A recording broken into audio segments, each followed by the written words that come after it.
If you're an alienated parent and you want the alienation to stop, you may think, I can convince the alienator to change.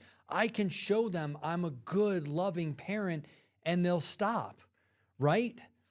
Unfortunately, that's wrong.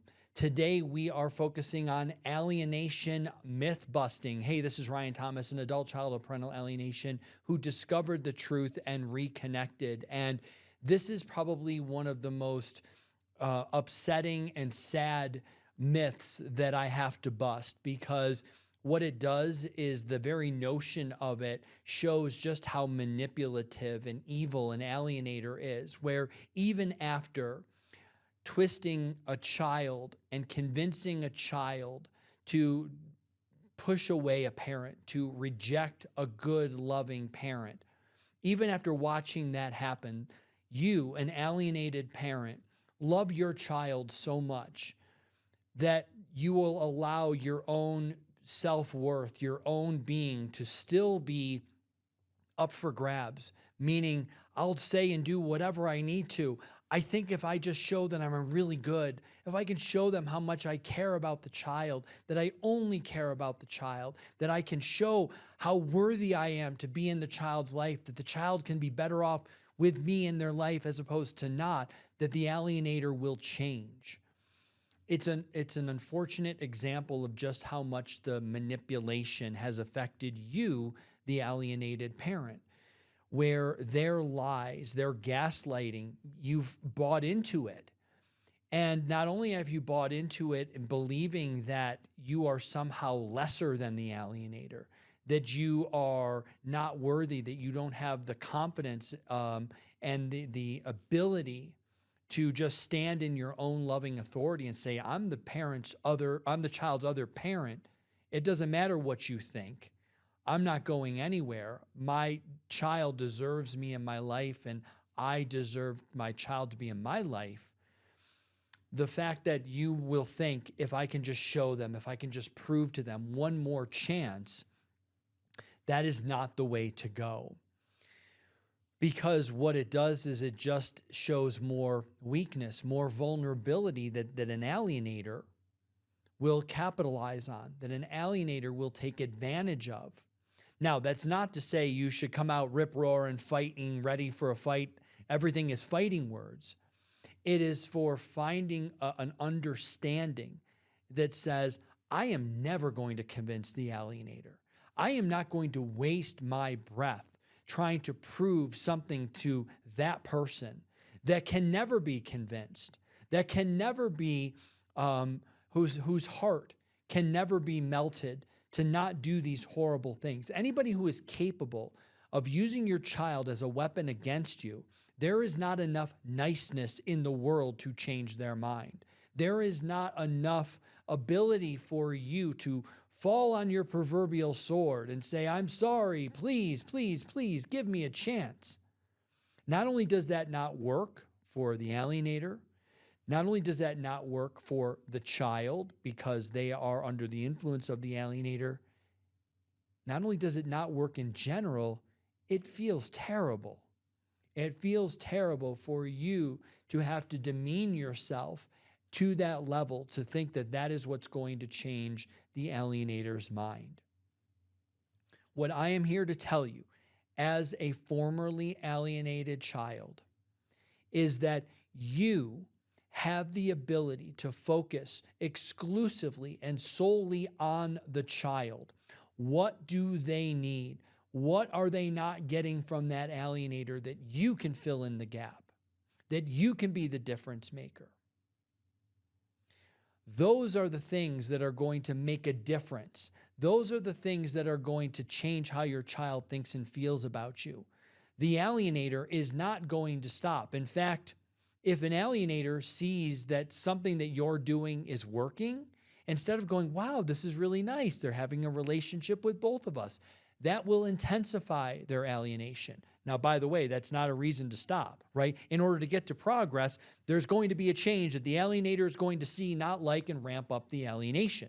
But knowing that, going into it, is how we can plan for it, how we know when to put our foot on the brake, when to put our foot on the gas. when to accelerate, when to glide and coast a little bit.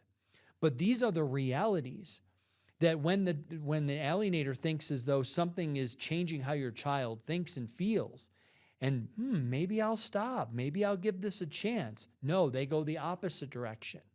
They capitalize on weakness. Their fear, their protectiveness, their jealousy goes into high gear, and they will start doing the alienation even more, which is why from that alienated child standpoint, the best way that you can do it is to eliminate any thought of trying to change the alienator. Focus on the child. The more that you can change, listen to me here very carefully, the more that you can change and show your child what you really are, who you really are, what you can really offer to them and them alone, in the things that they care the most about, not what the alienator told them to care about, what they care about. The more that you can change and the alienator stays the same, no matter what you do, no matter how good you are to the child, it's never good enough for the alienator. That is how you show the child who's the real problem, who's really causing the conflict. It's not going to make the alienator stop, but it's going to change the mind and the heart of your child. Slowly, over the course of time, little by little by little by little, consistent actions over the course of time. That is what we want you to focus on. That is what makes a difference. Now, the great part is that everything that I always, whenever I'm working with a parent, whatever those tactics and tools and strategies and words, the really great part is, once you understand what it is for your child specifically and you have that step-by-step plan to follow, you can not only use it on the child, but you can go ahead and use it on the alienator.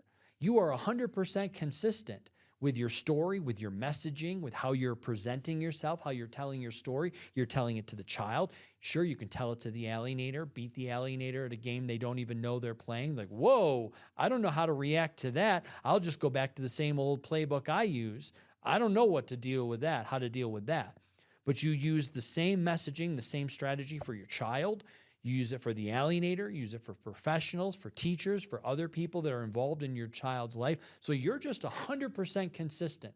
You're not trying to learn and code switch between different people. That is how you deal with the alienator. You don't placate them. You don't try to convince them. You don't have to react angrily and start a fight. Because that's only going to make things worse and tell a negative story that the alienator can use against you. But there are ways to use your words and your tone and how you show up. That's how you can win, and that's how you can start beating the alienation and attracting your child to you. Now, of course, that is strategy, that's communication. It's also how to go from, well, maybe if I just help, maybe if I can just show them that I'm a better parent, that I'm a good parent, they'll give me a chance. No, that emotion, that mindset has to change as well. You're not going from a person who's lesser and talking to somebody who is greater just because they have more negative influence. It's about you standing in your own loving authority, having confidence and belief in yourself, and having that self-worth. You need the emotion and that mindset to be rebuilt so that you can show up differently, so that thought of placating an alienator never enters your mind. So if any of that sounds like what you need, if any of that sounds like where you've been operating from, where you feel like sometimes if you could just say and do these things, the alienator might take pity on you.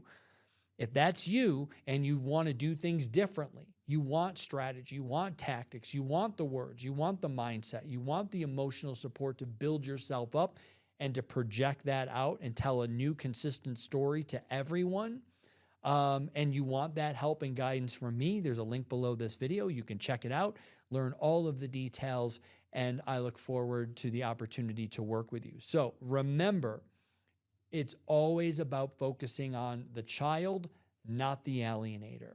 I'm Ryan Thomas. Thanks so much, and I'll see you on another video. Hey, it's Ryan Thomas. Thanks so much for watching. Please be sure to like and subscribe. It really helps the channel, and it also helps to spread the word. Be sure to watch other videos from this channel, and also check below this video for other resources and links to help.